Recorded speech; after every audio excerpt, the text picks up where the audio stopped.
Good afternoon, everyone. I am Dr. Prophetess Emilia Bryant. I am a DDD in divinity, and I am also a soul guidance counselor and prophetess. And I am so happy and a freedom life coach.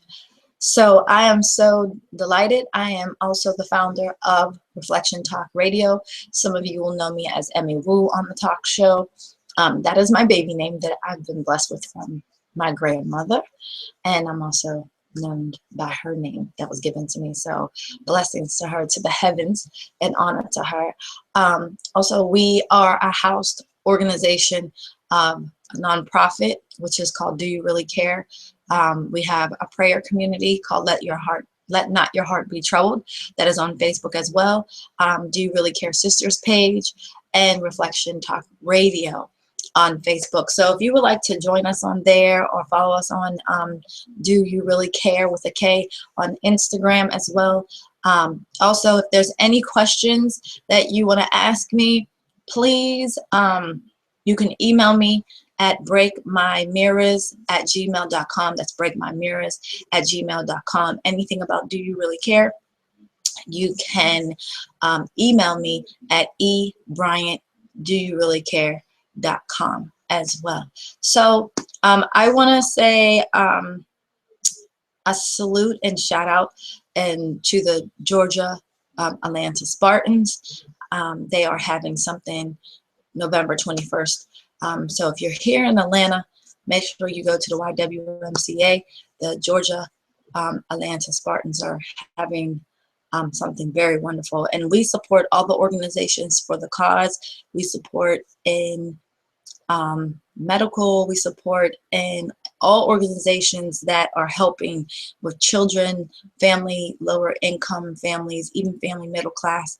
It is all about building a nation, helping your communities, helping around your area, but the community starts with you first. So today is part 2 of being authentic. And today we're going to talk about having a healthy mind. If you were watching the show last night, I spoke upon multiple things about being the authentic you, bringing your inner self out outwardly instead of the outwardly in, and dealing with things of the world. So today we are going to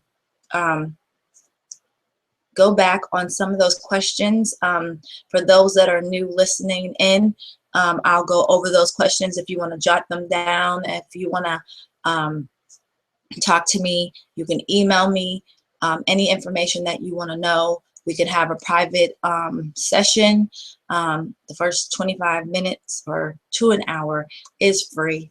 After that is $25 an hour, and we do have implement programs. Next month, I am giving an implement program, tool program away to the first 10 people because it's going to be a group session program. That program is worth $200 per person. So the programs do start from $200 and up. The consultation sessions are $25 an hour. So those are the things. I'm not here to just plug and sell programs or tell you about how much things are. Those are just upfront, so you know, in the ante of it. But this is my passion. This is the love. This is the thing I want to do. I want to be able to help you break mirrors off your life so you can live abundantly and be in the purpose of your lifestyle, not only the way that God wants you to be, but the way that you feel freedom, and that now things in your life through health and mindset and physically, mentally, emotionally, everything is whole, not just having a piece of something. So we are going to go in and we are going to start our affirmation, which our affirmation is I am worth every second, every moment, every minute of my life. I am worth every minute, every moment, every second of my life. I am worth every minute, every moment, every second of my life. Amen, Ashe, Namaste. I'm sitting here playing with the little, just being me. At the end of the day, we talked about, let me put this down. Yesterday, we talked about the questions. I asked you guys to write some things down that you need to write down so you can have a face-to-face encounter with yourself, which is very, very important to do. Sometimes we don't do that. Because every task in your life is an assignment. Even if it's just being a mother, being a father, being a friend, it's an assignment for the purpose of this world. So with that being said, we're going to go over some of the questions from yesterday. This is part 2. This is Beyond the Mirrors TV / Refraction talk show. Once again, my name is Dr. Prophetess Amelia Bryant. I am a soul guide counselor, freedom coach, and we are going to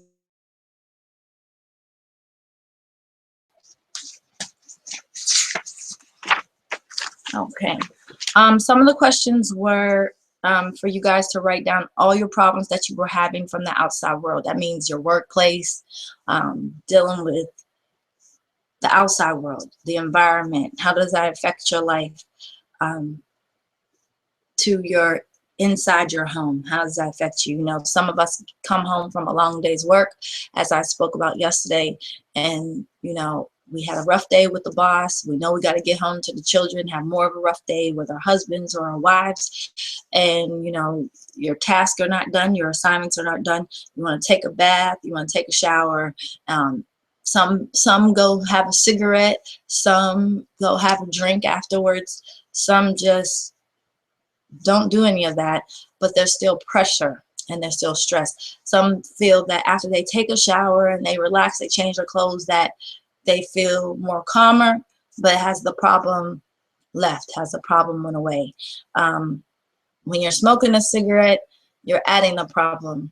I used to smoke cigarettes, so I know how it is when, you know, you get frustrated, you get mad, you literally a cigarette and you're thinking that's calming you down. It may be calming you down, but you're also affecting your health as well. You're affecting your lungs, you're affecting your body, everything about you, your mind, everything on the inner is being affected spiritually, mentally, and physically. So are you really helping yourself? You may think, well, that's me, I'm going to do what I want to do. And you're right. You have a free will and you have choice. If is a choice. Your opinion is your feelings. But ask yourself, am I really benefiting from smoking this cigarette? Is it really taking the problem away? No, it's not. You're covering the problem. It's a mental thing. You're covering it and you're making yourself unhappy. You're adding problems to your life. And the next part of it is you're going to start taking it out on others. You're going to, inside of yourself, you're beating yourself up continuously. So you go smoke another cigarette, you step outside, you do whatever, and then the smoke is in the house. Then you're adding more smoke, and if you have children, you're affecting other people. So you're not looking at it at you don't feel you're affecting anybody, but you really are affecting other people, not just yourself. So you're affecting the community that's within yourself, that's around you 24/7 of the day. You're affecting your children. You're affecting all the emotions, everything, mentally, spiritually, and physically. So what does the outside world, does it bring you harmony or does it bring you a lot of pain? And I've asked people, okay, your body is your house, okay, and this is your foundation, and inside of you is your hearts and your eyes and your visual, your mind, your subconsciousness. All those are different communities, different houses within this one big body. So you're your own globe. So when you look at that and you look outside of yourself, which is your eye, your visual is looking out, what do you see in your community? A lot of people see in their community violence, poverty, pain, heartache. And then if you see that, then what are you saying? What do you see in yourself? If you're in pain and you have a poverty mindset and you're unhealthy and you're sick, all these different things that are going on. So if you're having that problem within your own globe and your own community, what do you think that you're emanating out into the world? The same thing. It doesn't affect you if you can walk down the street, you see somebody getting hurt or there's violence, because you're around it. So you're a product of your environment. you're emanating it out. The cause and the effect. So the cause and effect is on the outside, and it's also being brung in the inside.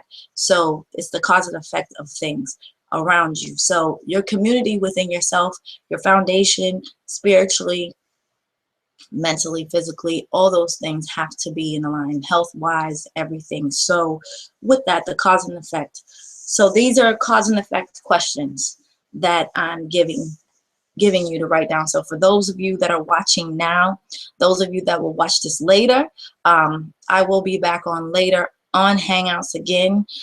It will be the third part, because it's going to be a third part to the next implement tool. But I wanted to finish up the second part of this today, just in case some of you guys missed it last night. So write down all the things that can be done in a positive way to eliminate the outside world from affecting your life.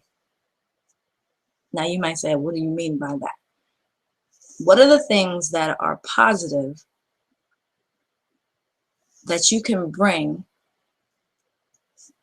that could eliminate outside world effectiveness that's affecting your life? Now, you may say nothing's affecting my life on the outside world.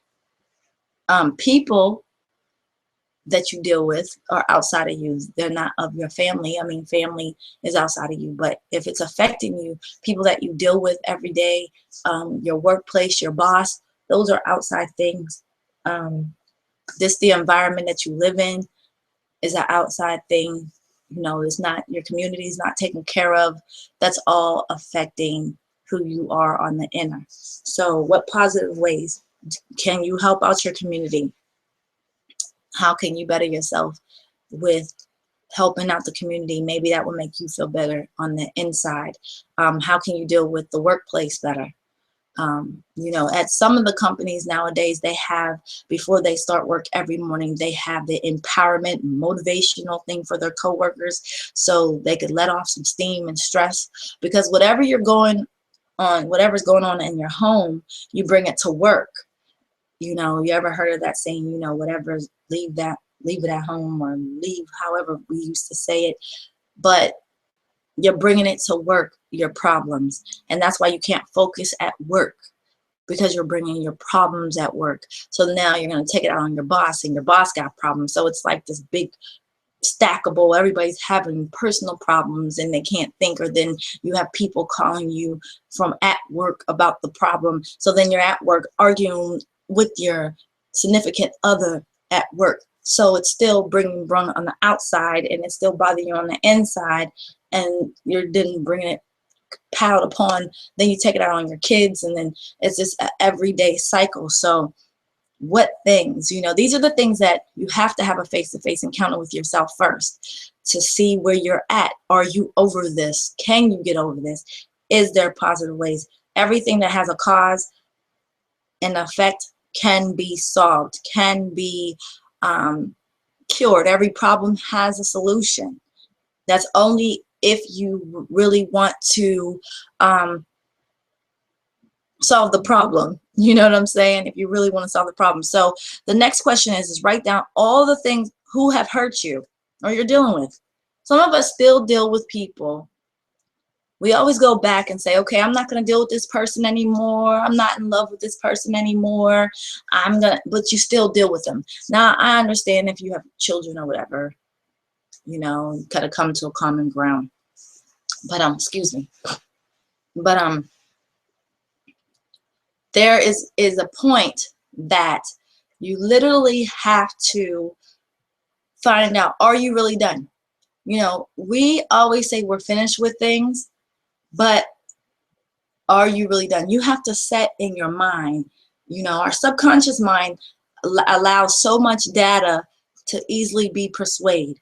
You know, let's say, for instance, you say that you're feeling, oh, I feel dumb today, or I'm depressed. So what you did was you spoke it out your mouth that you're depressed. It goes to your ear community, okay? Then from your ear community, okay, it goes to the subconscious community. So the subconscious is stirring it up, and then it goes to the mental. So the mental is stirring it up in thought. So then it goes down to your area here, your visual community. So now it's in your thought process, in the visual, it's thinking, you're visualing that why you're dumb and why do you feel depressed. So then, okay, now it has the, you know, the nostrils is your, you know, the senses, the smell. So you're sensing and you're, oh, okay, yeah, I'm sensing that I'm depressed and dumb. So then you're taking it from that community, and then now you're going to your taste, your verbal action, your community of verbalness. So now you already spoke it and it moves. So now you have a taste of depression. You have a taste of dumbness. So now it goes down to the throat, okay? It goes down to your throat, and now you have drank that feeling down to your heart, okay? Down to your heart chakra, down to where your heart is. And now your heart is you know, can weigh a lot. And we'll talk about, you know, how to cleanse out your heart, how to cleanse out the mind, you know, how to cleanse out. There's so many different implement tools, but this is the where it's going to bring you wholeness, not a piece of something, but wholeness. Okay. So what you're doing after that is you went down to your heart, and now your heart is carrying this depression, dumbness. Now you're feeling like, oh yeah. So now it goes down to the soul spirit you, which is really the real you. And now it's all stirring up. It activates the body. It's sending messages to the body. So now you're feeling depressed, and you've said you feel dumb, and now you're bringing up all these thoughts. It went to your senses. It went through your taste. It went through the ear, to hear it, conscious mind. It went through all these things to now you're really feeling that way. Now you played in your mind that you're dumb and that you're depressed. So now your body feels achy. Now you just want to sleep. Now you want to curl up to a pillow. You don't care what no one's thinking. All these things, you did this either from somebody said something to you negative, or someone, it was just you, or you just wanted to feel that way, but it had to play from something. So that's the thing that these questions are for, to get to the bottom of, am I really over the things from the past, in the present, so I could be better in the future? Because if you're not over things from childhood, you know, there's a lot of things people are not over yet, that are not completely done. They say they're done, but that's just like when you're emanating prayer out, or asking the universe, or asking the divineness for something, or seeing that vision of something that you want, you know, or really saying, you know, please heal me, or asking for healing. But you have already, you can begin the healing, the steps, even though you had asked your ancestors, or you asked the divine to aid in your steps. And that's what it is, to help you aid in those steps, to show you that structure. You have that ability to start healing yourself. And we'll go deeper into that. And that goes into the implement tool programs, excuse me, that goes into the implement tool programs that, you know, if you're interested in. The next question that I asked you guys to go and talk about is, write down what you're feeling inside from childhood. Was your childhood a good childhood? Some of us didn't come from good childhoods. We did come from good childhoods, but a lot of us made it seem like it was worse because it wasn't our way. You know, we didn't like the strictness. We didn't understand. You know, for me personally, I did come from, I had a good family. You know, I can admit that probably some of my childhood, you know, my mother wasn't there, and I could be honest about that because, you know, but to me, my aunt and uncles were there, and my dad was there, and my grandparents were there. So there were replacements, but it's always nothing like your mother to be there. So did it take me a long time to get over? Yes. Did I finally get to see my mother? Yes. Excuse the natural hair today, but I'm just being me. But was it really a task for me to go through? Yes, yes, yes, yes. It really was. Inwardly, growing up it took a very big toll on me. It did, and I can admit that. But I have gained a lot of knowledge. I've gained a lot of knowledge, and you know, you become rebellious when you're young. When you feel like no one understood you, no one doesn't understand you. You know, it carries on into your adulthood if no one doesn't help you get over it, and you don't know, and you don't have that guidance. So, you know, it did take a toll on me, and inward, and no one didn't know that. There was a lot of things that happened through my life that no one didn't know that, and I didn't reach out too. But I'm grateful now where my feet are planted, and I'm grateful now that God has showed me what it was, and I learned how to let go and forgive and understand the reason whys. But I'm grateful for my family, and I'm grateful or I wouldn't be who I am today. So I thank God for that testimony, and I had to go through that for a reason to be who I am today. But a lot of us hold on to those things. Excuse me. A lot of us go on, like, we hold on to those things. We go really massively on those things, and you know, that's something that we really need to work on. So if any of these hit home with you, and you are interested in wanting to learn more how to break those mirrors, off, because you have to understand doubt, worry, fear, aggravation, disappointment, depression, all those negative words, I can't, maybe, all those things are not divinely of God. They're not a divine source of God. Okay, so that's why I keep telling you, reiterating to you, that you are worth every second, every minute, every moment of your life. And I'm trying to make sure that I'm looking into this camera, because you are worth every second, every moment, every minute of your life. And it looks like I'm everywhere with the eyesight, and I'm trying to adjust it. So once again, that was another question about your childhood. The next question, it was the seventh question, was, what do you write down what you see on the outside? And this is, it could be outside of you in your home, outside in the world. What do you see on the outside? Do you see harmony? Do you see peace? What are the flaws? What do you feel is stopping you? What is really stopping you? What is really stopping you, from being a better you? And that's something that's very important to ask you. What is stopping you from you? What is outside of you? A lot of us women, we talk about weight. We talk about, you know, the insecurities of love. A lot of emotional play plays a part. So that's something that that's very important that we has on as well, as a part. And you know, if it seems like it's moving slow on the camera, please, I do apologize. With the next question would be, what do you see that's going on in your home? What is going on in your home at this time? What do you see? Is there harmony? Is there order? Is there faith? Is there spiritualism going on in your home? Do you feel a lot of weight? Do you feel more pulled? Do you feel more pushed?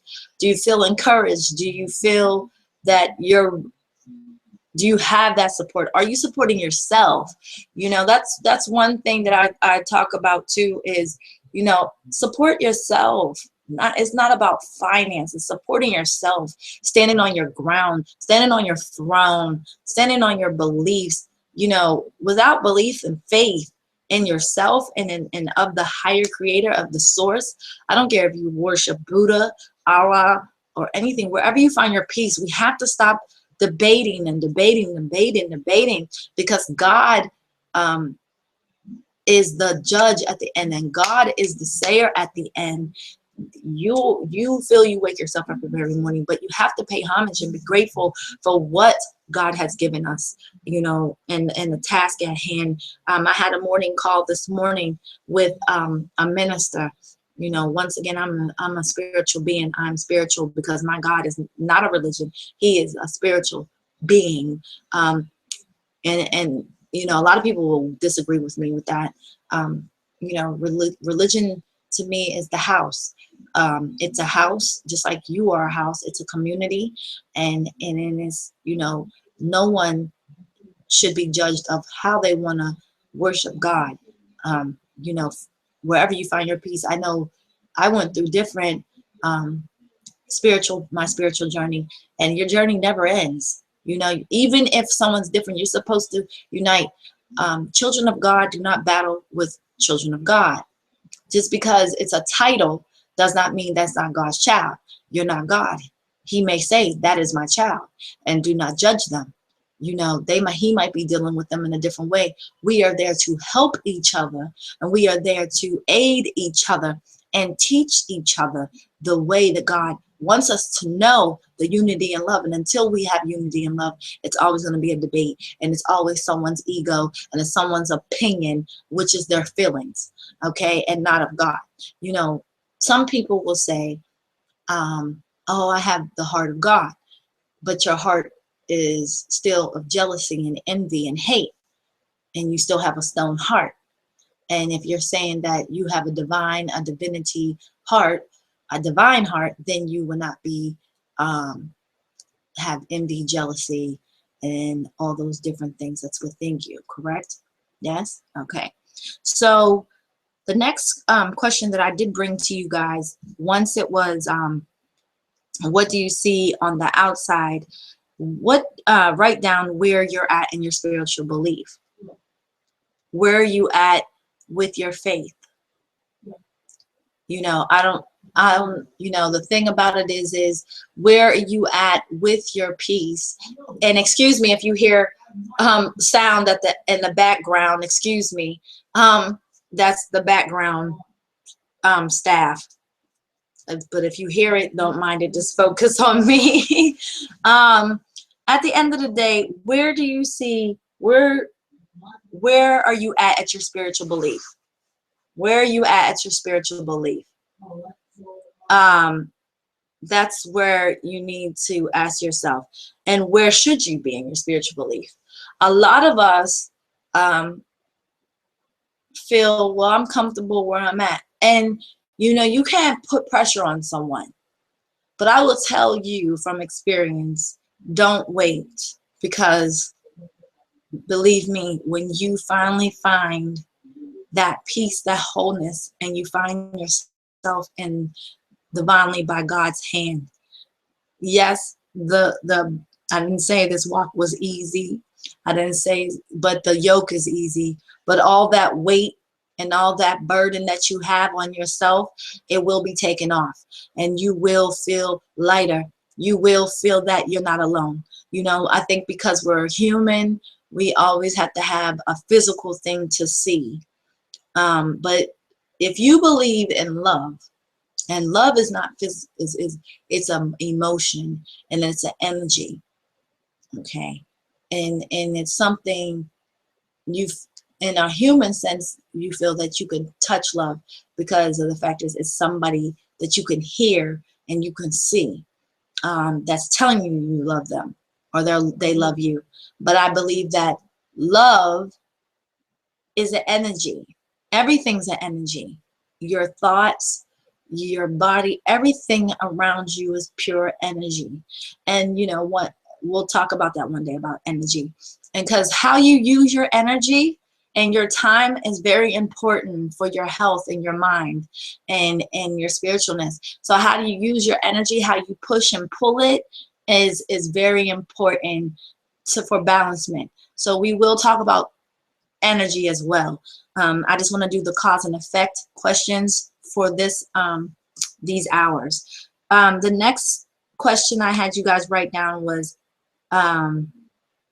write down the positive things that you can change in your home. You know, I really feel it starts at home. And if there isn't any spiritualness in your home, you know, I don't care if you go outside and meditate and, you know, pay homage to the trees. have some type of structure, because when you have children, they should have, I do believe they should have some type of spiritual guidance in the home. I don't feel that it should be empty. If you feel that love is all that's spiritual, and love is the main spiritualness in your home, emanating love, and it's divine love, then by all means. Hate is not a spiritual thing. If you choose to just constantly hate, because hate brings a lot of sickness. Hate energy is a really, really something that's emanated that through even jealousy and envy and bitterness and competition. Those don't bring abundance, and it doesn't bring prosperity, and it doesn't bring anything but heaviness to the heart, and it brings unhealthiness to the body. So we need to reconstruct certain things. And as I'm speaking to you, I also hear myself. So one thing about teachers and ministers and bishops and prophetesses and doctors and nurses, we all evaluate things, but we always have to listen if there's key things that have to come back to us as well. So I look at it as I'm showing you things, and I'm learning as well. You can be learned but still be unlearned, and that's my whole passion is let's learn together, build a nation. Let me help you build your nation in you, so you can be free of things and take the implement steps and the implement tools to be free, all the way free. And that's what I want for you, all the way freedom. Okay. The next thing was, what are the excuses you use? I'm not going to go through all these. I'm going to go through some key ones. What are the excuses that you use? Do you know? I got excuses. I be doing excuses. I don't want anybody else out there to be thinking I don't have no excuses. I don't have no. Yes, you do. You do have excuses, my loves. Everyone has an excuse when they don't feel like they don't want to do anything. They don't want to be bothered. Children give excuses. You give excuses. That we all give excuses instead of just doing it. So what are the excuses you use every day that you hear between your ears? I used to say, this is not going to work. Or I can't do this because I don't have the money. Or you know what?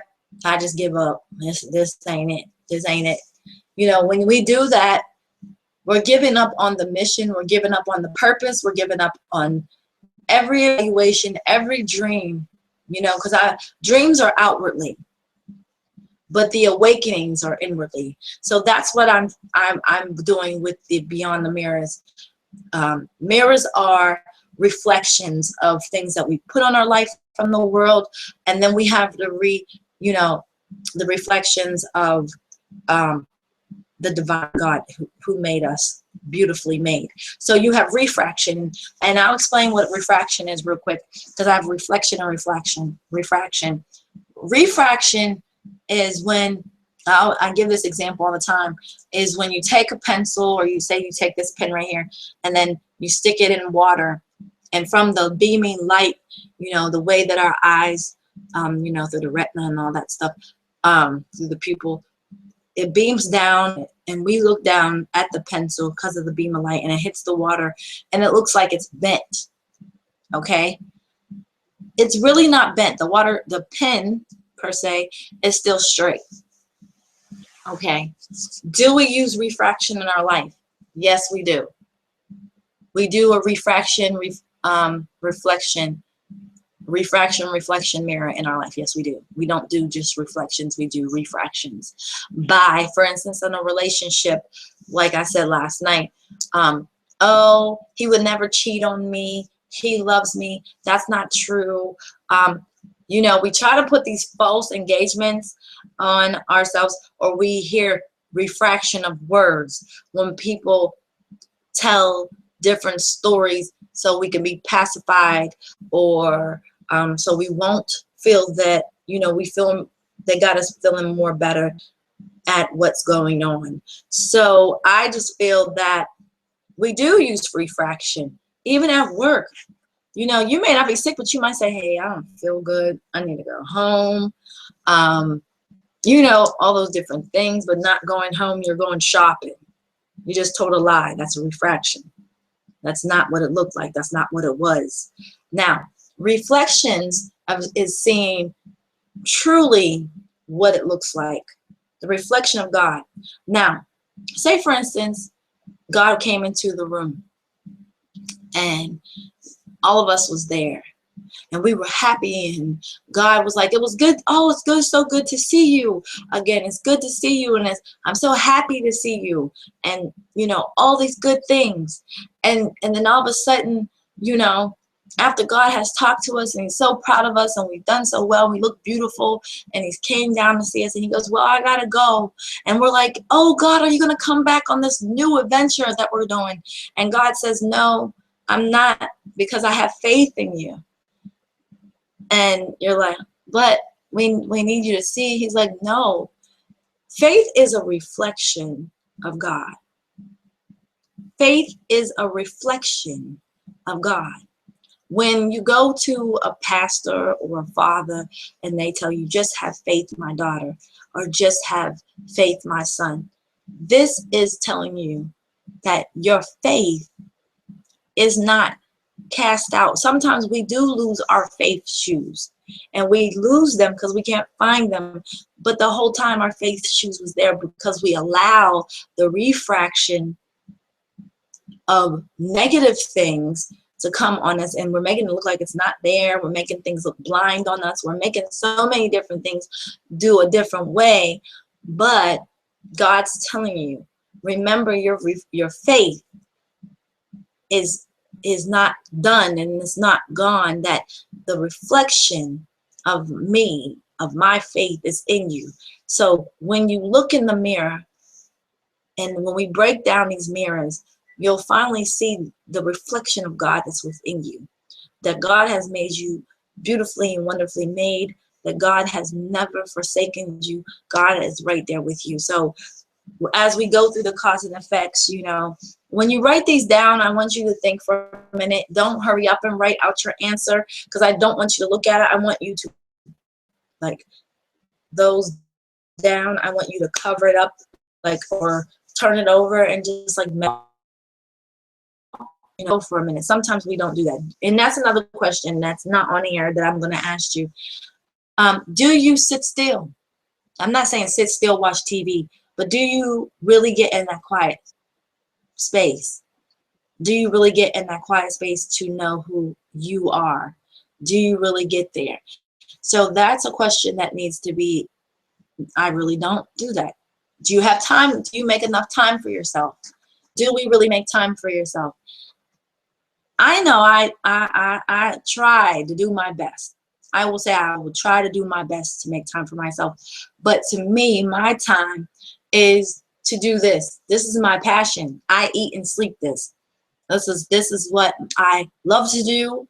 And this is, to me, freedom for me. And this is time away from the kids and the children. And this gives me time for me, because me talking with you and me emanating out positive things to you, that's what I love to do. And I think that's what I love to do with my time, is to teach, to give, to see healing, to see breakthrough, to see others break through, to see them smile.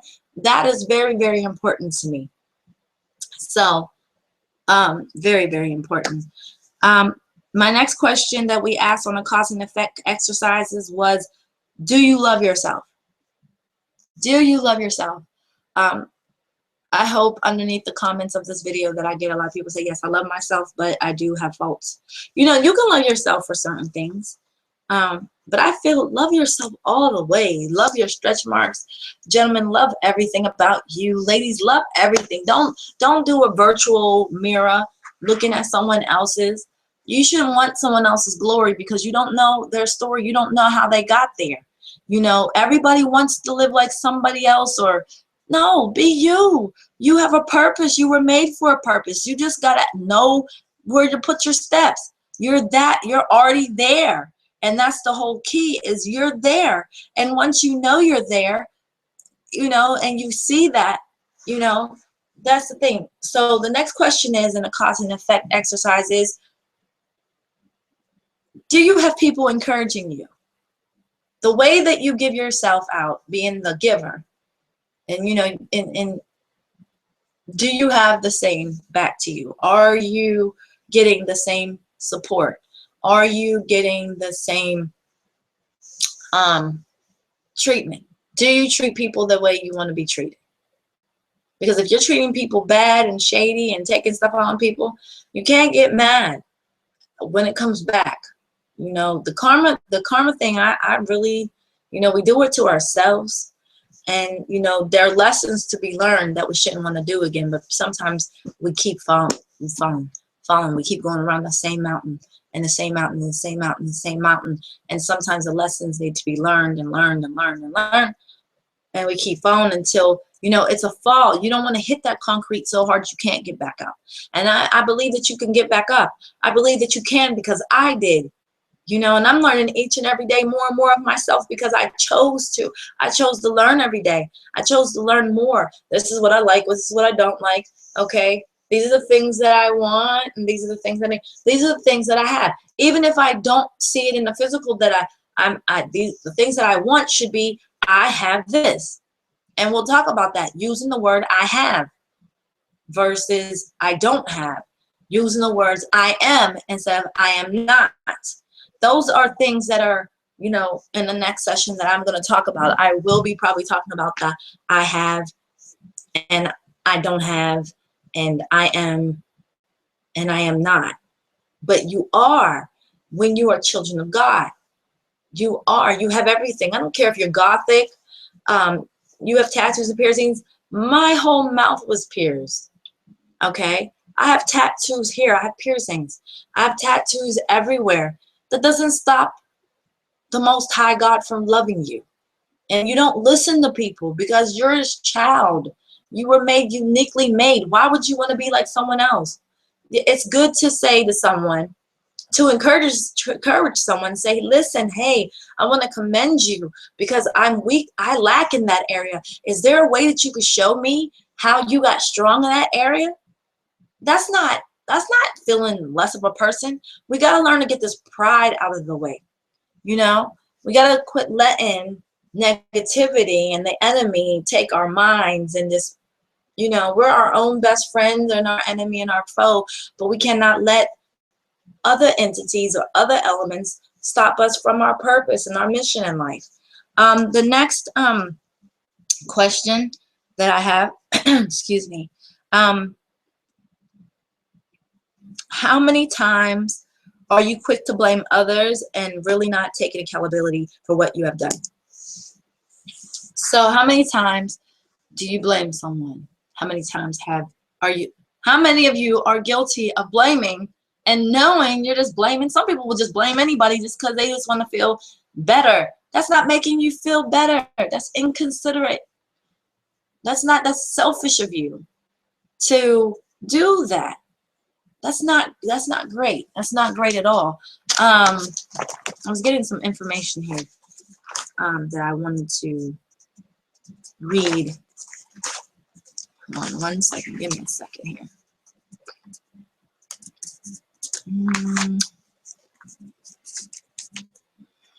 Let's see.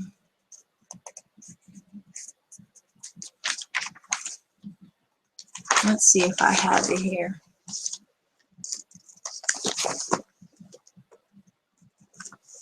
It's probably in my other book, but if I can't find it.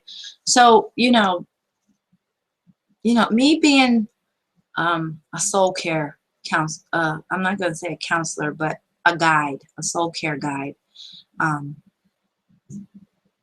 It's very important for me.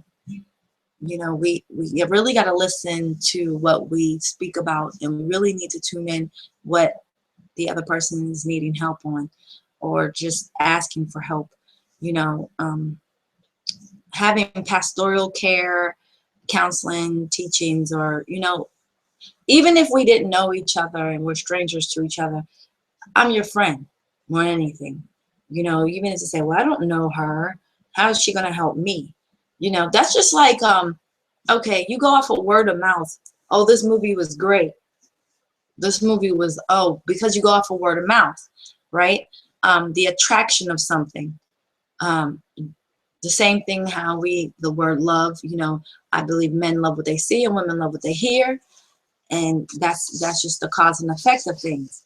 But just like when you, it's something's unknown to you, but you hear from a friend, oh, this drink was so good. You know, what do? Because of what you heard and you put in your mind and your visual and everything, you're like, yeah, I'm going to go and I'm going to go get this drink because such and such said it was good. We do that all the time. We're always getting validation. Okay, go try it. And then you ended up not liking it. So it wasn't that good. But you followed somebody else's words. But then we're not following our own selves, our higher selves within ourselves. And we're letting the ego, or we're letting the world control who we really are. So that was something that just I had to talk about at that moment. And if you have any questions on that, you can ask me on that as well. The next question was, how many times do you guys run to people with your problems? You know, problem can be solved alone. I can see if you're getting your problem solved just by asking and inquiring. But are you asking the right people? That's the thing that we don't look at. Just because, and I mean, you love your friends, you love them dearly, but the question is, are you really asking the correct people for advice? Are you looking at, well, she's going through kind of what I'm going through. It may not look like what I'm going through is her problem, but she might be going through it.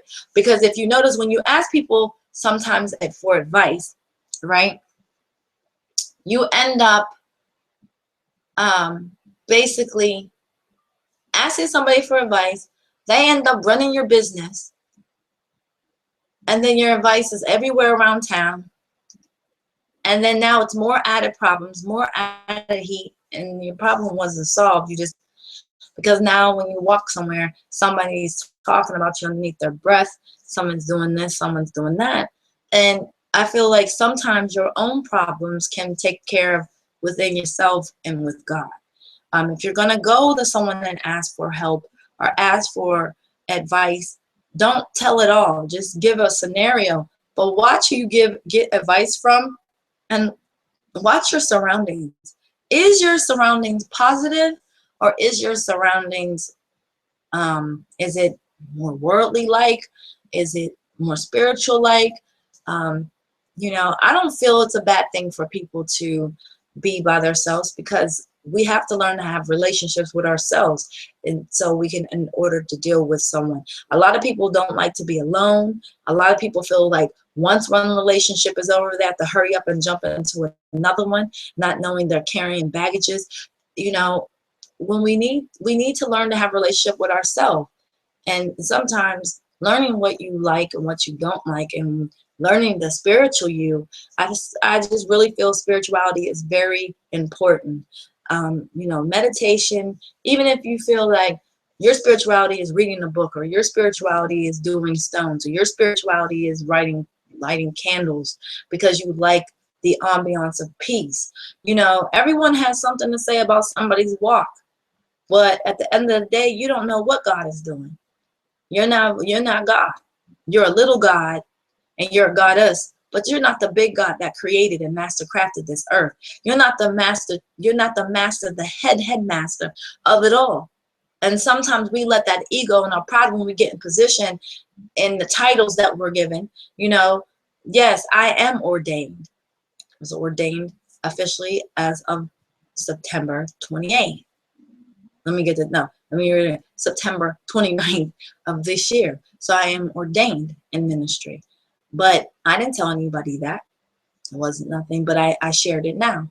So, you know, people will talk about that, you know, because do people base you off your past, or base you off of how grown you have how elevated you have grown?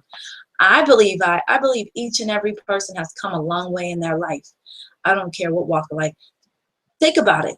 You have come so far in your life, and some of us can't just be at peace with that. You have to validate with someone else.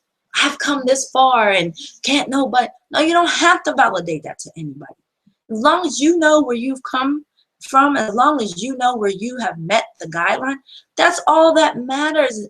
You and up above, and to your ancestors, however you want to call it, to God, to Jesus, Yahweh, Yeshua. However, it's about you and the higher source in your state of being. It's about your higher self and your state of being, and with the relationship of the divine. Now, have the supporters. Do you have, that's where it goes back. Do you have those supporters in your life? Do you really have those supporters in your life that are like, I'm so proud of you.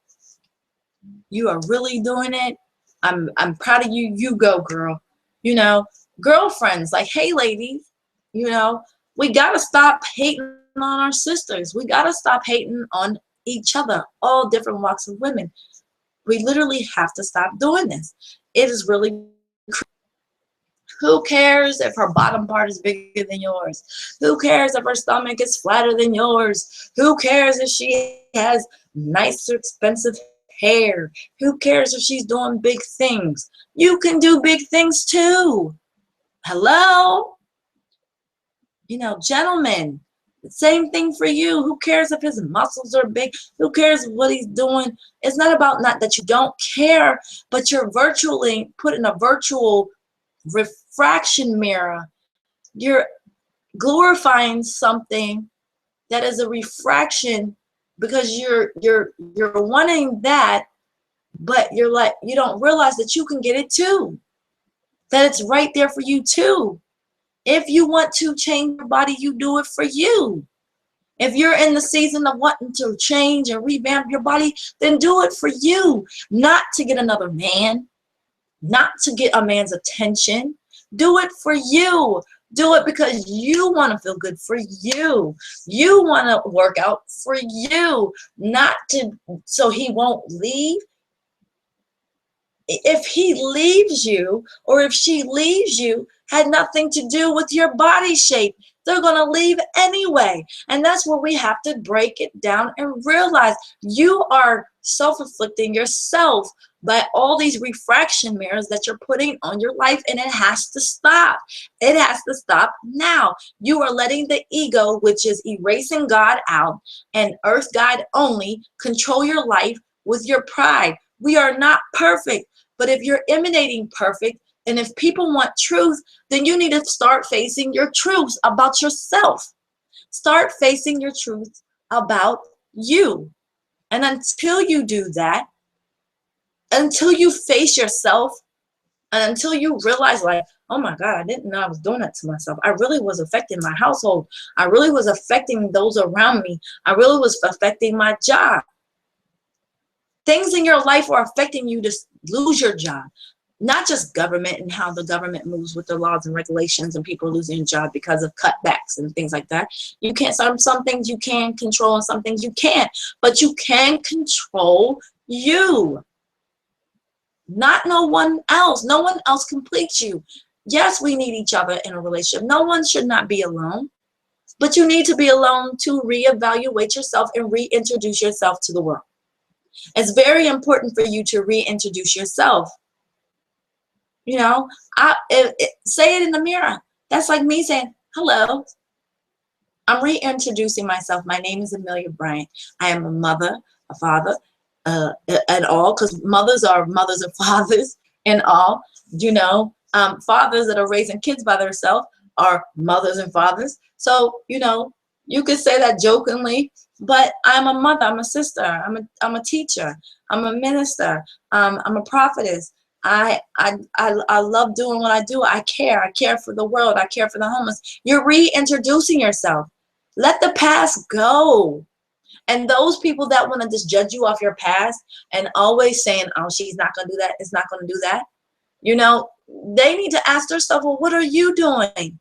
There's too much time being wasted on looking at someone else's life instead of your own. And that's what God is trying to wake us up on. You know, I just feel that God is called by many names, and wherever you find your peace, that's what it is. No one can take nothing away from you but you. And if you allow someone to take something away from you, you did it. And you have to take accountability for that. And I'm not now, you know, being raped and domestic violence is a whole nother subject that we could talk about, because there's a lot of wrongful things in this world going on. And that's not there, you know, we can go into it and I can go into that with you because I've experienced lifestyles in that nature. See, I'm not ashamed of my testimony. And see, people be thinking, I ain't telling my secret. I ain't telling my past. What are you scared of? At the end of the day, you got to go to bed at night. Having friends is really that important. Having people in your life is really that important, but you're not having God in your life. You're not having the divine source in your life, but they're more important. But the divine wakes you up every day and make sure that you have. You're not the only person doing it. That's the whole thing of it all. You're not the only one that's moving you. You know, everybody moves each other, but we have to start the community within ourselves. So, do you love yourself? Do you make time for yourself? What is your passion? What are your whys? Why do you get up in the morning? It's just because, oh, I need to get up in the morning because I have to go to work because I need to pay these bills. Or is it your why, your passion, why you get up to go to that job? Do you really love that job? Do you really wake up in the morning and love what you do? When you're at home, if you're a stay-home mom and you get up in the morning and you get your children and you're getting them up for school, and you know, you start your morning with coffee and good conversation, do you sit for a minute and be at peace spiritually? Do you sit and just be at peace, period, with yourself, or read a book? That's peace. That's still part of being spiritual with yourself, is learning thyself. You know, do you see that? Do you really have, what are your whys? What are your passion? You know, what is your whys? Why you get up? What is your fight? Because you fight every day, and we fight every day to breathe. We fight every day. We fight for the next day to be better. We fight. But what about just living in that moment, living in that second, living in that hour? Have you ever just sat outside by yourself and just looked at the trees? Have you ever just sat there and be quiet and don't say a word? Have you ever practiced about not saying nothing for an hour and listen to the surroundings around you? I don't care if you're just home looking at the TV. Do you really sit still and analyze everything around you? Do you really realize and sit down and say, on your couch or maybe on your floor? You know, there's a lot of people that don't have. They might just be getting their house and they don't have anything, but they got a roof over their head and there's food in their house and they're grateful. But, you know, from the ignorant state of mind of others, oh, they don't have this and they don't have that. But what about you guys helping? If you see somebody that's in need of something, and you know, when you walk into someone's house and you analyze, what is the first thing people do when they go in someone's house? Is look around, see what they can say they like, or talk about somebody else. And when they leave, oh yeah, that's such and such's house. Really? You should respect them. That shows the respect and value of yourself, and you need to value, you know, them. And that's, do we really value ourselves? What are your whys and your passion? Do you value yourself? Your why should be God, your spiritualism, whatever faith, whatever your faith, your purpose of faith, it has to be strong. And your family, and then, you know, how do you value yourself? And then what is your slogan to yourself? What do you stand on your throne for every day? That you will get better at what? I am better at this. Things are greater. You know, I always tell people, smile. Smile even when you're sad. Smile, because it becomes a habit. It becomes contagious. It becomes so effective. Because if people see you smile, they see, you know, like, wow, what does she smile about? Now you get that negative energy. What she smiling about? Ain't know why she's smiling about. I mean, you get that. This is the way of the yin and the yang, right? But when you start your community with you, and you start seeing the good in you, and valuing yourself and how God made you, it is the most wonderfulest thing in the world. The greatest thing in the world for anybody. Okay. The other question was, do you look yourself in the mirror and do you say positive things or negative things? Some of us don't say anything at all. Some of us don't even look at ourselves in the mirror. So that's something. Excuse me, my throat's a little bit dry, so give me 1 minute.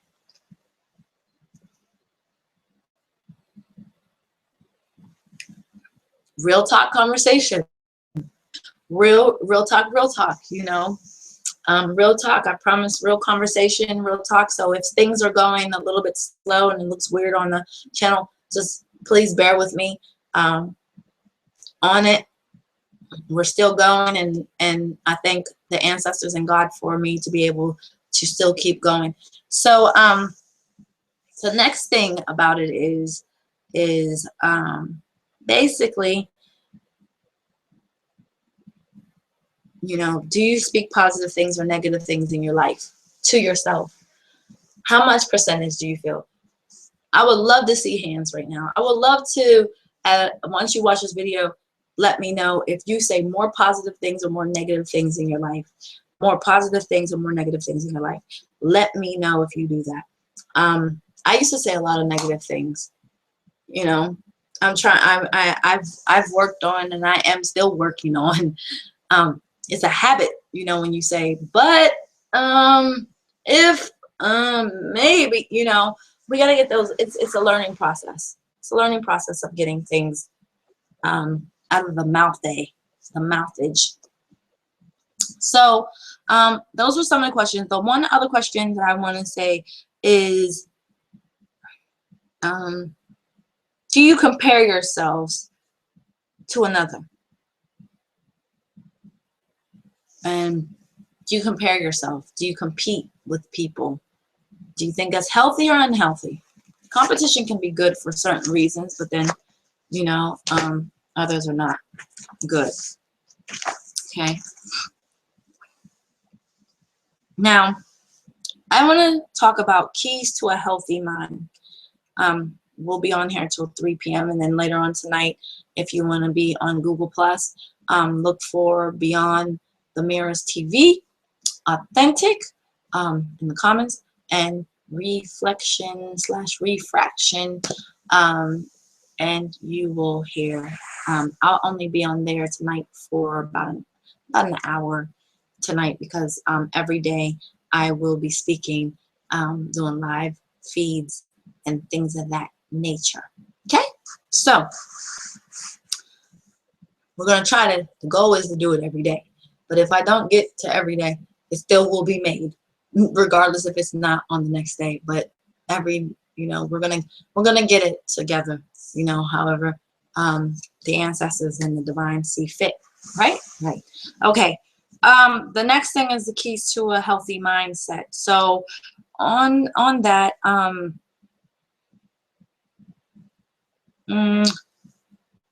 the goal here to study about a healthy mindset is to understand, to learn, to recognize, and to prepare.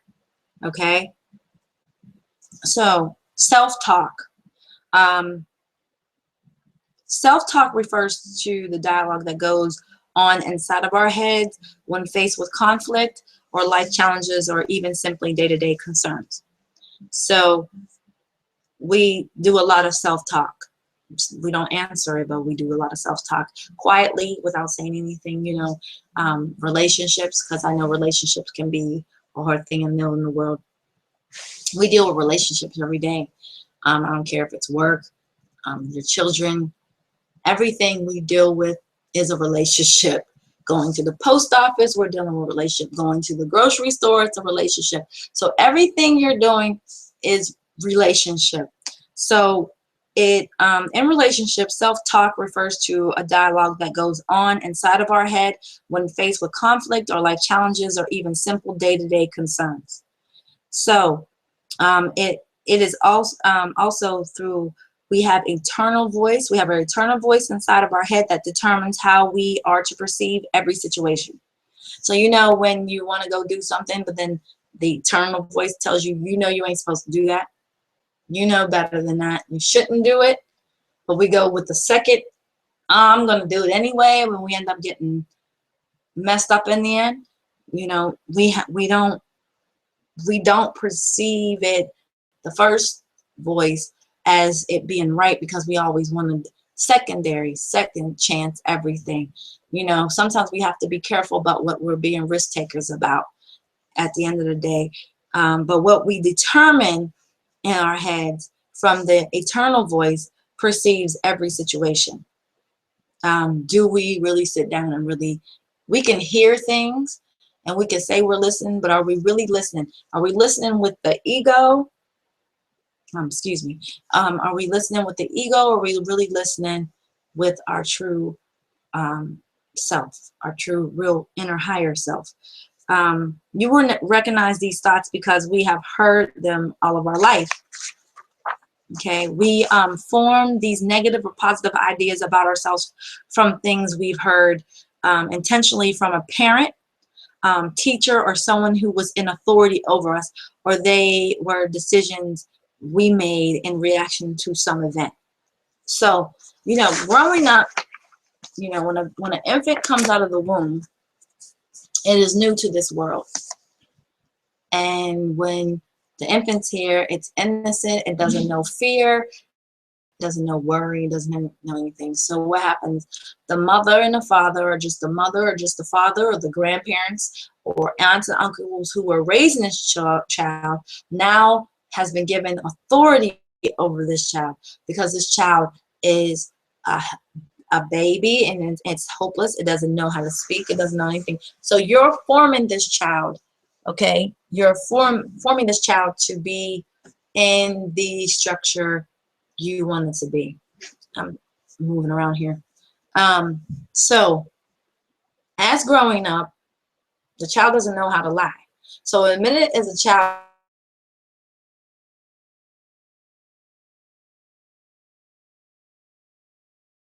is so we're teaching it now. We're teaching the infant, the baby, about lying. We're teaching the baby to not speak truth. Instead of teaching the child, you can speak truth, but it needs to be respectful and mannerable, and the way words should be spoken. But we're teaching the child to lie, to be dishonest in some format of any kind. So, you know, we teach children positive things and we teach children negative things. And whatever daddy and mommy are doing, the children are computers, and they're literally, their data and the subconscious is analyzing everything through the visual, and it's going up back into their little community, and now everything is data, and everything that they see is all moving. So then they become this being. And then, you know, we always say as parents, I didn't raise you to be like that. And I'm good for saying that. I didn't raise you to be like that. That's not how you be. But it is what they see, is what they hear, and from what they've been taught through schools, the value system, the worth, life skills, and you know, that's something we are, I must say, we are losing our children each and every day. And we really, really, really, really, really need to be strong with our children. It's very important. We really need to. Now, as an adult, we incorporate them in our own personality. So this child has built a personality. Now, through fear, yep, I better not say that. My mama always told me, or my daddy always told me, that if I say something like that, you know, blah, blah, blah, negative, positive, however, well, I don't care what nobody says, because my dad did it, so I'm going to do it. My mama did it, so I'm going to do it. Well, I seen this. This is what happened to me, so why should I care? All these different things end up building a person's personality. Is that a good thing or a bad thing or a good thing? Yay or nay? So you can, if you have, you know, more information or comment on that, you can do that as well. So scientific studies show that self-talk operates up to 1,500 words per minute. So do you feel that you self-talk all the time? Yeah, you do. You could do that. Like when we do that when we're thinking about what we got to do, our task for the day, what is being done. Once again, excuse my hair. My hair has its own mind today. You know, I'm natural red. You know, I have free forming dreads, so you know I got to get used to the locks. It's a very patience task, and I'm learning that, ladies. So that's something I'm gonna have to do a diary on that, like, you know, my day of my hair, you know. So at the end of the day, so 1,500 words per minute we're self-talking. Yeah, we do that. Okay, once we're told something, we start analyzing it in our mind. When we're driving down the street, we might be listening to music, but you're self-talking yourself without speaking, thinking what I gotta do today, what happened in that phone call, all those different things, okay, that has happened also. So every 1,500 word per minute, we are self-talking. Okay, then that in itself is almost too much for our minds to grasp unless we understand all the factors that make up self-talk. So I will talk about self-talk. It is in one of my implement tools programs about self-talk and the factors. So later on tonight, I'll bring up some factors about self-talk because I know we don't have, I'm not going to keep you on here forever and ever and ever. So the key is to quiet the negative and replace it with godly self-task, godly self-talk, excuse me, and self-task. So godly self-talk is very important. That is the I am and I have, and, you know, the positive things that God will want you to say over yourself and speaking life unto others. Do you speak, there's a question I want to ask you all. Do you speak life into yourself, or do you speak death unto yourself? Do you speak life unto other people, or do you speak death unto other people? Understand words have energy and motion, just like God said, let there be light, and the light was good, and it was good, and you were blessed with light. The trees were good, the birds were good, everything was good. Man was good, woman was good. You know, Adam and Eve were taught in positive mindsets. They didn't know in the beginning of negative. They were of the mindset of the godly self-talk. And we'll talk more about that. I just wanted to bring that up on that. Healthy thoughts are positive thoughts. Healthy thoughts are positive thoughts. So we say that every day. Healthy thoughts are positive thoughts. No shame. Okay. If you looked at, and I'm using these as references, okay? In chapter 2 of Genesis, verse 25, it says that this about Adam and Eve, the man and his wife were both naked and they felt no shame. I want us to focus on that phrase. They felt no shame. And in that particular word, shame, this is an interesting word. And in the Webster Dictionary, it is described this way. A, shame is a painful emotion caused by a strong sense of guilt, embarrassment, humiliation, unworthiness, or disgrace. B, God in his describing Adam and Eve is saying, 1, they did nothing to be ashamed of. 2, they did nothing that would give them consciousness of being guilty. 3, they did not think or say anything negative about anyone or do anything in which any negative could be said about them. The mind is its own place, and in itself can make a heaven of hell or hell of heaven. And that was by John Milton, Paradise Lost. He quoted that the mind is its own place, and in itself can make heaven of hell and hell of heaven. So are you bringing more, they say the word, hell to yourself, or more heaven to yourself? This is the year, you know, I know it's almost towards the end of the year, going into 2016, but I am such a firm believer that your New Year is every year. Your New Year is every year. We're not going to go by the law of when New Year is on January 1st. Woo, it's New Year. Okay, you can celebrate then. But every year, every month, every second, every moment of your life is a new moment. It's how you want to do it. It's how you want to do it. And if you want my help, and you know, we can do this together. But every year is a new year for you. Let's break these mirrors off. Let's go beyond what you're seeing. And it's time. And I'm so for you. I'm so for this. And I want you excited. And I want you to be like, yes, I finally said yes. And oh my God, someone understands me. I finally can hear something. And I hope I'm bringing clarity to someone. Some of you that know me, you know, because I share this on Facebook, won't even click it and listen, because I always say people that know me just look at me as someone else. But I don't get upset because I've grown so far. And I'm so proud of me. And my relationship is with the Most High God. And, you know, and I still love people, regardless if they, whatever they want to think of me, they think of me. But I wish them well. And I bless them, because there's something bigger in this. We have to get on our purpose. We have to be here because there are people that are assigned to you that you have to reach to help save them. Do you understand? So people, we put our mind, we put our purpose, we put everything into the small category that is just me, myself, and I. And I principles are not bad. It's how you implement them and how you use them in a selfish way or in a good way. When you say, I am the, you know, a minister, or I am a good mother, you're saying that to yourself to shift and change you. It's not to validate to somebody else. Whatever they feel your flaw is, it's good to hear what someone else says, but don't let it bring you down, because maybe you didn't, maybe people are used spiritually to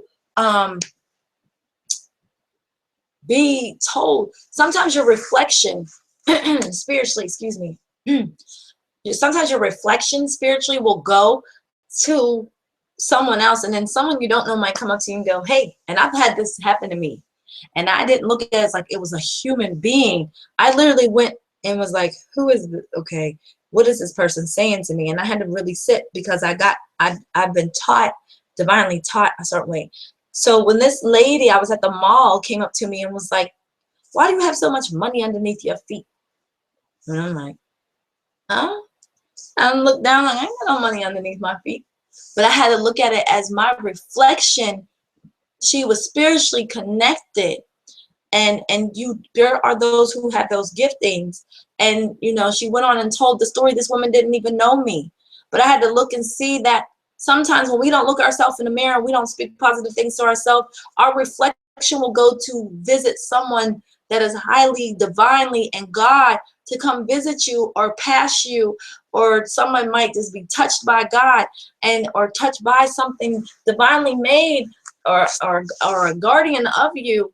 And a lot of us don't believe in that. And you know, I have to be like, to each his own, but it's still my job to put it out there, because I have a purpose and a mission. I'm not here to please anybody else. I'm not here to get validation for anyone else, because my walk is my walk, but it's still in the same walk as anybody else. I'm no better than the next woman. I'm no better than the next man. And until we break that cycle of, oh, I'm better than you, or I know more than you. You can read many books. You can learn so much and still be unlearned, okay? And still be unlearned. And that's really the whole thing about just listening. But when she said that, I was like, how would this woman know, you know, divinely what's put on my life? How would she know that?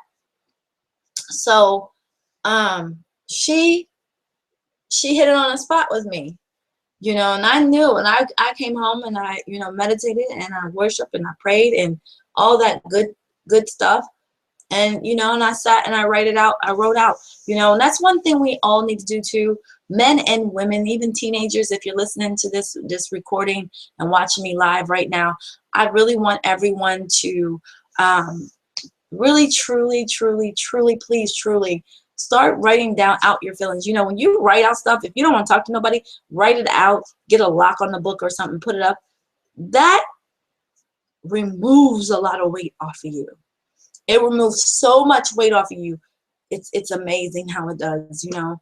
And you can go back in 3 days and go back and read it again, and you'll be like, I didn't even know that I was doing that, and you know, things of that nature. We sometimes just take things out on people. But after John Milton, I read you the quote from John Milton about we can bring heaven and hell to ourselves, and we can be our most enemy or foe, best friend, you know, at the end of the day, to ourselves.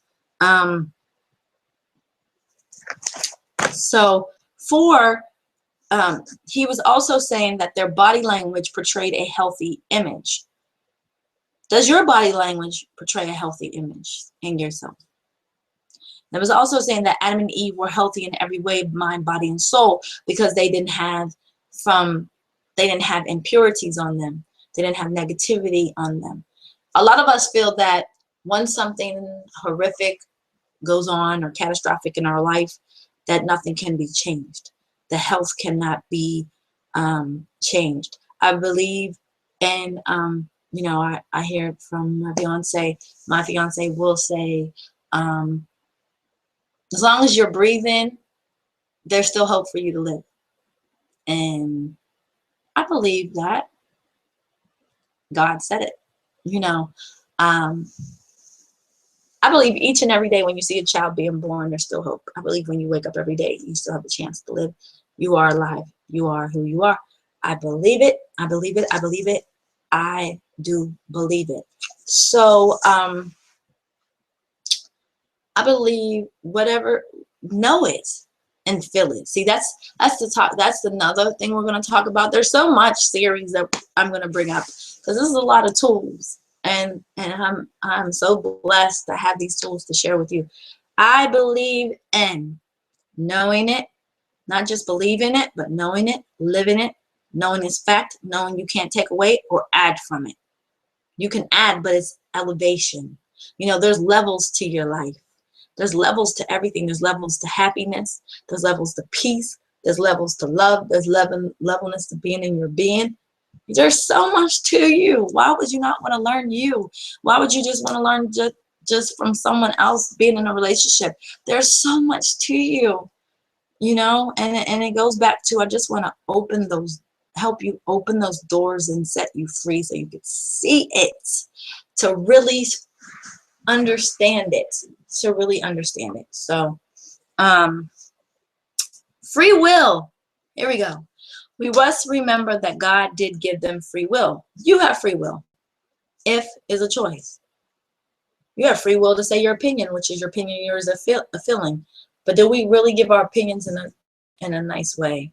No, because sometimes our ego and what we're feeling and what somebody else is going on in their life, we feel because I'm miserable and I'm not happy, well, they're not going to be happy neither. And that's where we're at. That's that free will, but are we doing free will the correct way? So we must remember God did give them free will, which gave them the ability to reason as to what is of the most importance, to then judge which is to be preferred, and then will to decide which is to pursue. So the will is to pursue something. Okay? Free, you know, the reason as to what is important. So you're free to see what is important in your life. And then you're judging it. Judging is word. So if I'm free to pick that dress, and also I'm like, but is it going to really fit my structure, but I am pursuing. I'm having the will to pursue, like I am going to get the dress. So then when God told them to work the garden and take care of it, they exercised their free will by choice. So you have a free will. No one doesn't complete you. No one does not control you. You have free will. If in relationships with anybody, you have a free will to stay there or don't stay there. We give the um, to anyone, but other than the Most High Creator, God. So Adam and Eve believed that God had their best interest in mind, and they trusted Him. And that's what we do. We put our trust in other people than ourselves. We really do put our trust in people, and there's nothing wrong with putting our trust in people and those that you love. Make sure that trust, it's a big thing when you trust. Trust is when you lose someone's trust, it's hard to get. It's a hard walk because all your emotions and your mind and your body and your health and everything is playing a part, and to trust. That's just like going to a doctor. You go to a new doctor for a new appointment, and you're getting a secondary answer, and you're like, oh Lord, am I really going to trust them? But your free will is like, you know what? I'm going to give him a chance, and I'm going to trust him. I'm going to pursue it. I judged it was I'm going to give him a chance. And that's the free will of it. You saw the reason to give him you gave a reason why. You judged it, you preferred it, and then you did the pursuit of it. So why can't you do that? My question is, why can't you do that with your mission and your purpose? You have to see the importance of the free will that you have, so you can live in abundance, so you can be free, as per se. The next one is that so Adam and Eve believed that God was the best interest, had their best interest in mind, so they trusted him. So the self-talk that Adam and Eve experienced was compromised of the words of that the Father either verbally spoke over them or implied his actions toward them. So sometimes when we have free will to trust someone, and with the self-talk within us, because we're self-talking, okay, the reason, what is the reason? Okay, what is the judgment of it to be preferred, and then deciding to pursue it. So once again, it goes back to that dress.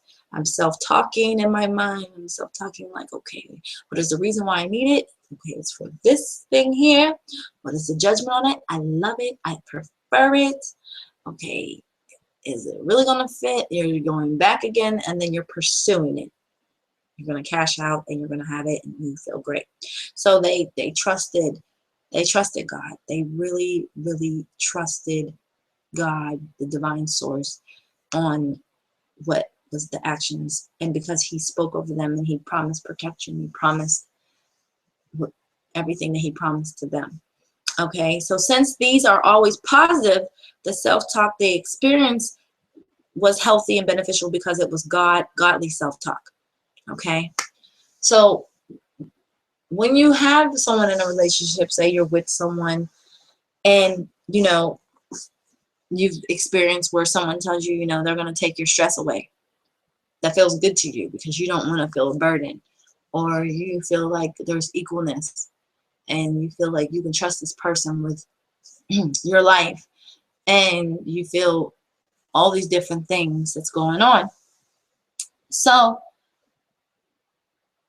that is godly self-talk, because you feeling great, there's not going to be no wait for me. I finally found someone that's equal. There's a common ground. No matter what, they have my back, because the godly self-talk that was there, the task at hand. Okay, so unhealthy thoughts are shame-based thoughts. Okay, so it's the all about me. So if you look at, and I'm using the scripture, okay, how this scripture was read was, How you have fallen to heaven, O morning star, son of the dawn. You have cast down the earth, you who once laid low the nations. You said in your heart, I will ascend to the heaven, and I will rise my throne above the stars of God. I will sit enthroned on the mount of assembly, on the uttermost heights of the sacred mountain. I will ascend above the tops of the cloud. I will make myself like the Most High. That was in Isaiah chapter 14, 12, 15. This is where Satan was declaring his equalness with God. So he said he was going to be like God. All about me syndrome. The unhealthy thoughts. So our shame-based thoughts. So all about me. Yeah, it's going to be all about me. I'm going to be better than you. So when you looked at the scripture in Isaiah, for Satan said in his heart, I will ascend and I will arise my throne and I will sit enthroned and I will make myself like the Most High. Okay, but to sit on a throne, you must rule over everything that the previous king ruled over, and that means having domination over what God cherished in the most, his children, Adam and Eve. So then, and second, Adam and Eve had free will then, which is their God-given ability to reason, to judge, and pursue anything that came before them. So with that rulership, it was like, I'm going to knock you out. Just like in competition, or, you know, men and women were all like, oh, I'm better than you, or, you know, fighting over relationships. Is it really worth it? Is it really worth it? You know, fighting over the relationships, who got the better outfit, who got the better car. It's all shame thoughts. It's all, oh, it's about me. In your journey, in your community, it is about you. But why do you have to do that to shine upon someone else? Why do you have to ascend on someone else's throne where you need to ascend on your own throne? You need to make sure your throne's right, and you're supposed to walk together. You know, when you look at that scripture, he said, I want to be like you. Now, that to me, there's a difference of wanting to be like someone and try to be like them but do better. But I'm going to tell you this. You are you. No one's going to do it better than you. They can imitate you, copy you, wear the same outfit, but no one is going to wear it like you. No one is going to love like you. Satan cannot love like God. He was made. He was God's right-hand man. You know, some of us forget that. He ministered to God, you know, but still, he was a reflection, but then he got jealous. That was not, that, you know, the whole thing with that is still with, you could try to be me, but I have power and authority and I'm over my kingdom. You're a little God and you're a goddess and you have your little kingdom. Your kingdom can be big, but you're too worried about virtually going out, looking at someone else's. And once again, you want their glory. You want their story, but you don't know how they got there. You might have been close to them. It's like, I know how they got there. They now, well, how come? I used to ask people, well, why you're judging me and you're looking at me? Where are you at? Why are you watching me? Why are you allowing those spirits to use you to watch me and to move me in that way? So, you know, or try to add more pressure on me to make me feel I have to compete with you. I don't have to compete with anybody. When I compete with myself, you know, to get better at the task. I really, you know, that's the thing, is to get better with yourself in life. The competition is competition, but the biggest competition is, can you win with yourself? So, okay, so when it's spoken 3, it said Satan's character is described in Genesis 3:1, 3:13 as being crafty and a deceiver. Do humans be crafty and deceiving? Yes, we do be crafty and deceiving. A lot of this real talk, like we can be really crafty and deceiving. Are we crafty and deceiving towards ourselves? Is that godly? No, that's not. Are you being what you were meant to be? Some will say, yeah, I'm really being who I am. Okay, well, you can't get mad at them if they're really being who they are. But why are you still around them if you don't like it? If you don't like what they're doing to you, why do you still be around? That's a question that needs to be answered. So the word crafty is being clever at achieving one aim by indirect methods. So being crafty is being clever at achieving one's aim at indirect methods. Now, being a deceiver causes someone to believe something that is not true in order or to gain advantage. So his skill at being crafty is planning out when to attack. Where would they be most susceptible and how he is going to accomplish his goal? Do we do that in life?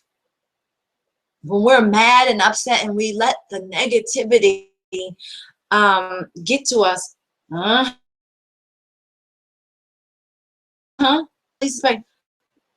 you're planning out. You're being crafty. You're being crafty. And then next thing you know, the deceiver is, now you're being a deceiver. You want to put something out there to make it believe that it's not that, or it is not true, or in order to gain a personal advantage. So now you're being a deceiver, seductress, or deceiver. Oh, so she won't know. Let me just put this out here. So you're being crafty and being deceiving. It's in all of us. That's a barrier. That's a mirror that should not be there. You shouldn't have to do that. If you gotta be crafty and deceiving to people or even to your own self to get personal gain, oh boy, it is time to break mirrors. It is really time to break mirrors. Okay, so the Satan strategy is made up of two parts. Okay, to get them to believe that God is not to be trusted and withholding something from them, and then when they ate the fruit of the tree, their eyes would open to their new kingdom. So it was saying that, for God knows that when you eat of it, your eyes will be open and you will be like God, knowing good and evil. Okay. See, but the truth was far different and was more like this. For God knows that when you eat of it, your eyes will be open and you will be like God, knowing good and evil, but not be able to resist evil. Let me say that again. But the truth was far different and was more like this. For God knows that when you eat of it, your eyes will be opened and you will be like God, knowing good and evil, but not be able to resist being evil. So you're like God. We are all image and likeness of the Father, God. We all have our divinity. Can we resist being evil? When you're upset, can you resist being upset? Can you can resist, but do you let it allow? So okay, so I'm gonna bring this up. So the negative self-talk. Okay, Satan introduced into Eve by something she had never experienced before. Negative self-talk. So her deception was she never experienced negative self-talk because she always knew godly self-talk. Okay, so this is causes her to examine the fruit. By now, her godly self-talk is clouded by the effects, which turned effects to her ability to reason with respect to the value of importance of the thing, to judge which is preferred, either to believe in God or not, to pursue. This was the free will, to pursue her will and no longer follow God but her own desires. So this causes her to examine the fruit but not her godly self-talk. Okay, now her godly self-talk, let me reiterate what I wrote down. Now her godly self-talk is clouded with suspicion. like it's clouded, which it turned affects her. It turned her abilities to reason, which gave her the free will with respect or importance of things, to judge with it, which is preferred either to believe in God or not, to pursue her will and no longer follow God, but follow her own desires. Okay, so I'm gonna stop right there because I'm for that. So then she had free will to reason, judge, and pursue. So now the negative, the deception from Satan that she never experienced. She never experienced negative self-talk. She always was godly self-talk. She knew always positive. Now the negative, now it made her go reason, judge, and pursue. That's what we do in our life. When we get persuaded, we've been crafty, we've been deceived, and now we're sitting there reasoning and judging and pursuing. And now it's like, oh, maybe I should. Oh, it sounds so good. It sounds so seductive to our mind. It sounds so good. So I will say this. This is by Maurice Levine. It all matters everything you see, hear, watch, say, and think. Therefore, be the gatekeeper of your mind and choose carefully what goes on in it.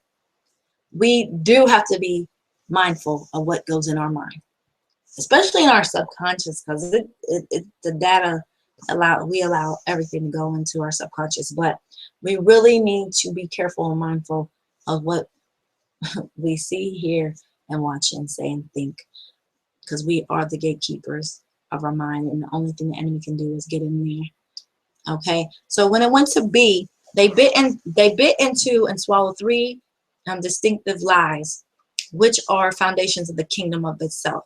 So one, lust of the flesh. They themselves have a God-given ability to know what is good for themselves. Two, gaining wisdom. Wisdom is to be found within. Three, pride of life. They began to have excessively high opinions of oneself and one's importance. So before the fall, we read in Genesis 2:25, they were both naked and felt no shame.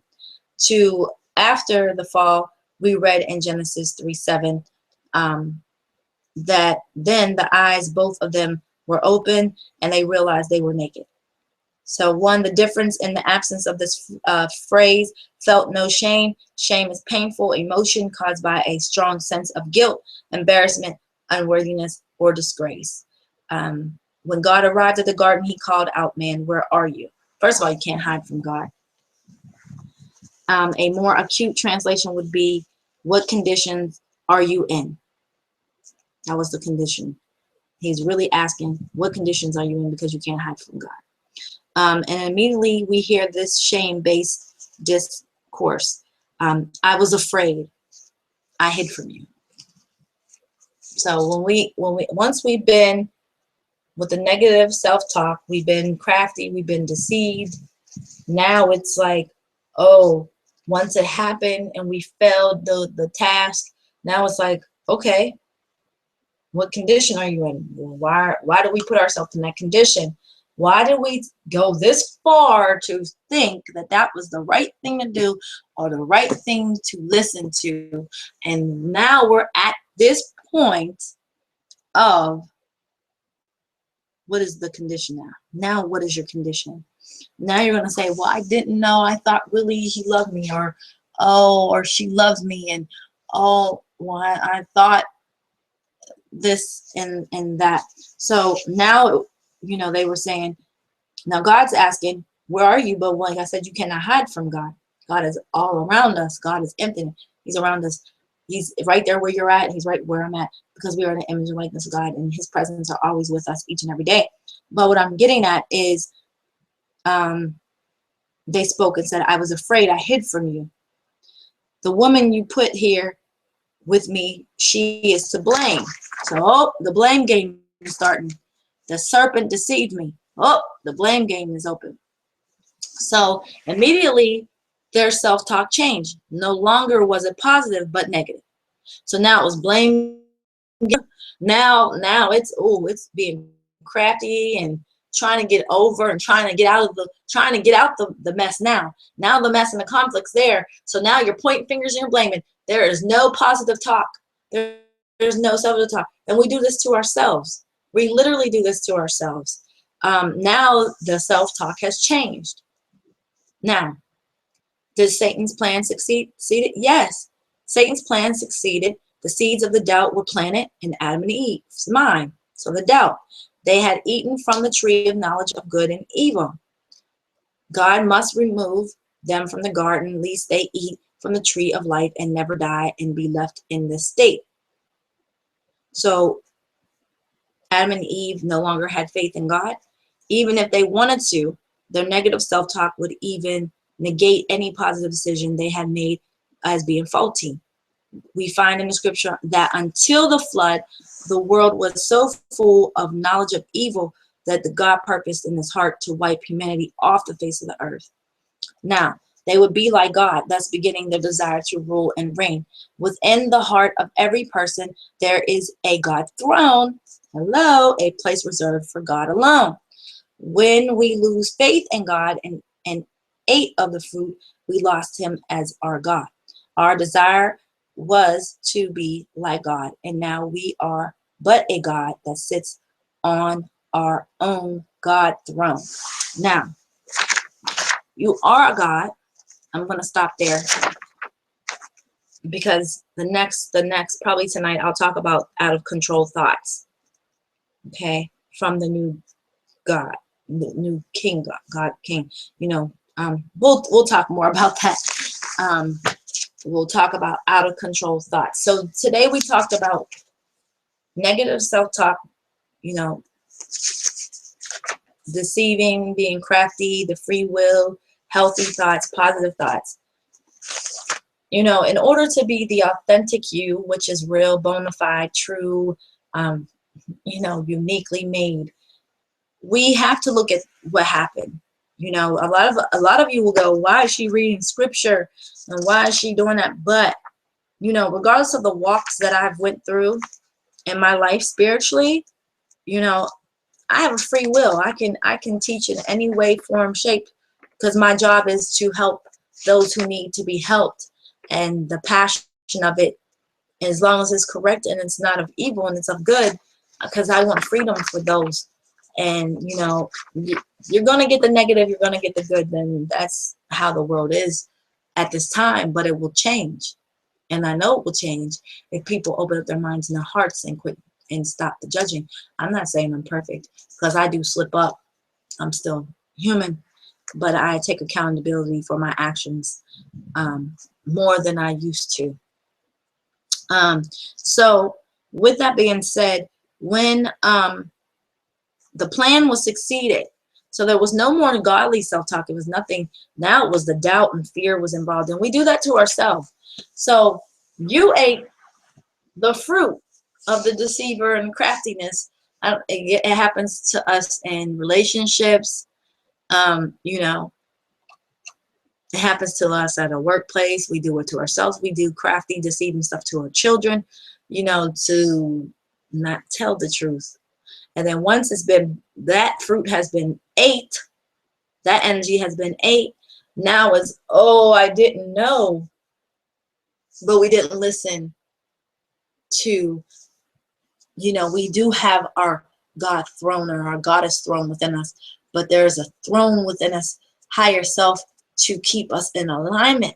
And that is God's throne. But then when you let the ego come in, okay, when you let the ego come in and you let the ego take over the God throne, and the God throne keeps coming up, and it's like, hey, you know, come on, we need to get you in the middle to your higher self, to the true being of you. And you're like, no, and this is what's true and this is what's factual. You just self-destructed yourself. You just let the crafter and the deceiver come into your mind, which once again, you got to be the gatekeeper to your mind. You have to watch what's being heard, seen, everything, because it's important. It's important for your health. It's important for your journey. It is important for all things that you need to do in your life. So I hope I brought some clarity. on this second part. And I really want to hear from you. Watching this video, I really want to hear the comments up below of it. You know, I don't know, negative and positive doesn't bother me, because good and bad to me is to know if I've done good, you know, things of that nature. Once again, I do this not to get an award, not to get fame. I do this for my passion. I do this for the walk that I do spiritually with the Most High God. I do this because I want to help. And when I help, I'm even learning myself. And what I've learned, also, I'm still unlearned, because I'm growing each and every day. And until we realize that, my steps are always in steps. And yes, I can say the enemy comes and tests, and we can't always say the enemy. We do it to ourselves. And also, you don't know that the divine God can test us to see if we became strong in that area. So until we got to break this cycle, we have to. If you're interested, please email me at breakmy@gmail.com. Follow me on Reflection Talk Radio on Facebook. Do you really KARE on Sisters page? You can follow me at Emmy Woo, EMMOO. That's Emmy Woo. I have 2 pages. You can follow me there. It has the "Do you really care" symbols if you like to follow me and talk with me on there. But Reflection Talk Radio, you can find me there. Leave me a message. You can follow me on, you know, please like and subscribe. The more we have on here to subscribe, the more we can help you build a nation. Build a nation within yourself and help you with your community within yourself. But I want to thank you. And with closing, I want to thank the Most High for allowing me to give this message out. I hope I brought some clarity to someone. I hope that you understood, overstood. You know, if you want to be part of some of the session groups, like I said, I'm giving away to 10 people next month, which is this month. I'm saying next month, but this month it is now October. How the months are going fast. But remember, every year is a new year for you. And I'm going to close it out with "You're worth every second, every moment, every minute of your life." Every moment, every second, every minute of your life. You're worth every moment, every second, every minute of your life. You're worth every moment, every second, every minute of your life. However you want to say that in genre, say it every day, because you are worth every minute, every moment, every second of your life. See, I said it every day. It doesn't matter, because your mind is hearing it, and you are golden. You are worth everything. You have a purpose. You have a mission. So let's build a nation. Let's get the refractions off your life. Let's get the true reflections on your life. And let's see you live abundantly and free. I love you. Blessings, everyone. God bless you. May your feet walk in the right path. No matter if your storms are going on right now, always remember, the rain disappears. The rain always goes away in every storm. Be grateful even in the midst of the storm. Say thank you and pay homage to God, to the divine source. Thank the ancestors. Thank everything around you. Be grateful that you are alive, because you're worth every second, every moment, every minute of your life. My name is Dr. Prophetess Amelia Bryant. I thank you. I love you. God bless you all. See you tonight. Peace.